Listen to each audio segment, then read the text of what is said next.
Hello, everyone. This is End Time Counterpoint. My name is Dan. Thanks for tuning in today.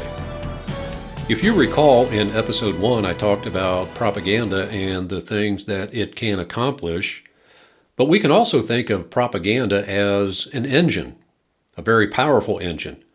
And every motor has to have its fuel source. So what is the fuel that keeps the propaganda machine running? In one word, it is fear. Now, when we read one of the letters that Paul wrote to Timothy, he made this very important observation. And he said that God has not given us the spirit of fear, but of power and of love and of a sound mind. But you know, today's prophecy experts operate almost exclusively by fear. They want people to live in fear of many things. And I'm going to give you several examples today. In fact, I've identified 3 pillars of fear that prop up the end time house of cards. Now, the first pillar, so to speak, is fear of the current or upcoming world event. Now, I could go on at length and give you numerous examples of things that have caused concern and trepidation in the hearts and minds of many Christians over the last few years, but if you think of events that have transpired since the year 2020, that still has presented plenty of opportunities for manipulation by the so-called experts. First of all, there was the coronavirus.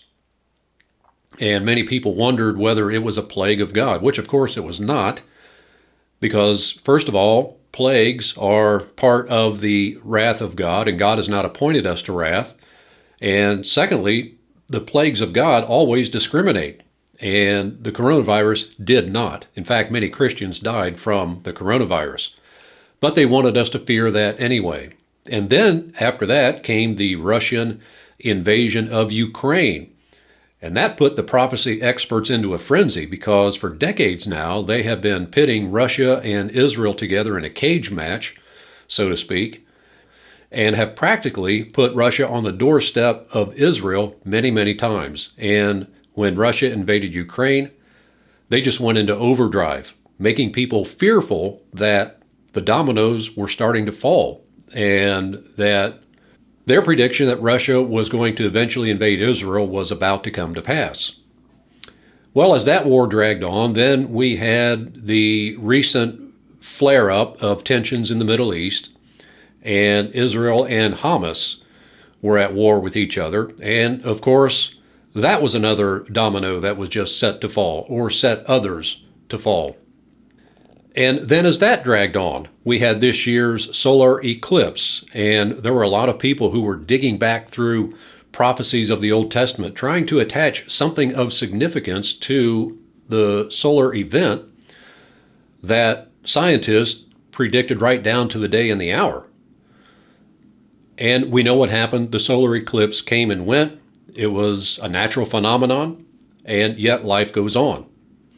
And the first pillar of fear is a fear of the current or upcoming event, that the event is going to be the big one that sets everything in motion and will lead to Armageddon.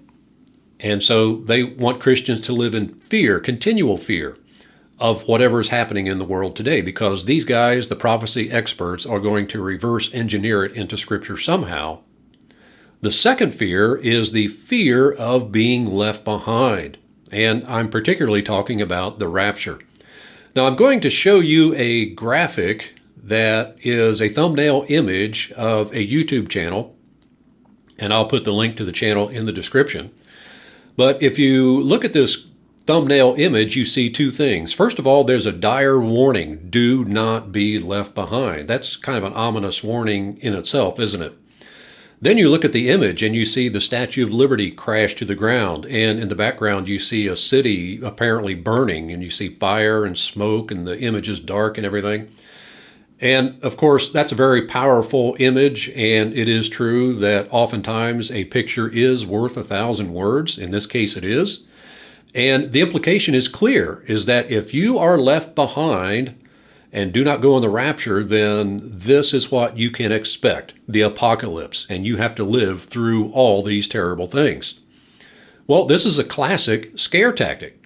That is fear number 2, the fear of being left behind. Speaking of the Antichrist, that is fear number 3, and that is an external threat.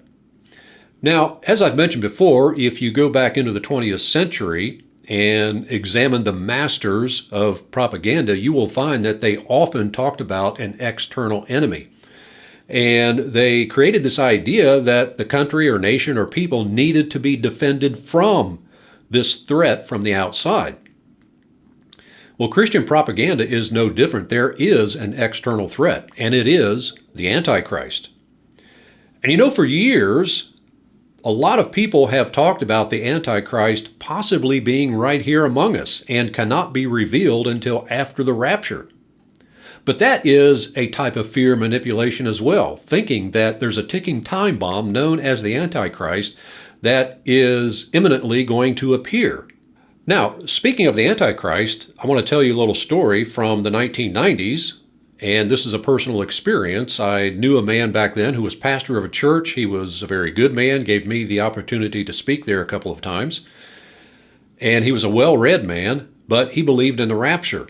And so fervently did he believe in that he thought that he could prove that the Antichrist was one of Saddam Hussein's sons.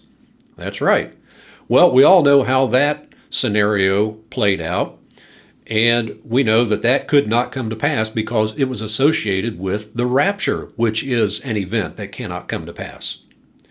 But that doesn't stop people from hypothesizing about this or that. And for decades now, they have insinuated that really the Antichrist could be living amongst us. And all it takes is an event like the rapture to have him revealed and then let him set loose all the evil and terror upon this earth. But you see, that's fear-mongering as well, and that's the third pillar of fear. This external threat, this evil person who could be among us, and we don't even realize it. And all it takes is just one event, and he will be revealed and plunge the world into chaos.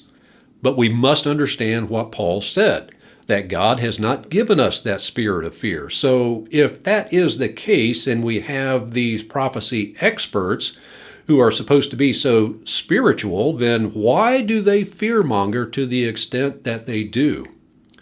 And then that begs the question, why do so many Christians allow themselves to be manipulated?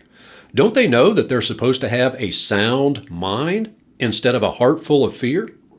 And so what we need to do is accept what Paul told Timothy, that God has not given us the spirit of fear, but of power. We have a power of ourselves, and we need not relinquish that to the so-called prophecy experts who do nothing but trouble us every single day. All right, folks, I thank you for your kind attention today. You have been watching End Time Counterpoint. I hope that you will subscribe to this channel and be a regular visitor to this site. I also encourage you to get my book. It's called Blinded by the Rapture. You can find it at Apple Books or Barnes & Noble. And this book will help simplify things for you and help you understand Bible prophecy in a more practical and usable way. So again, my name is Dan. I thank you for your attention today. And don't forget to subscribe, and I will see you in the next episode.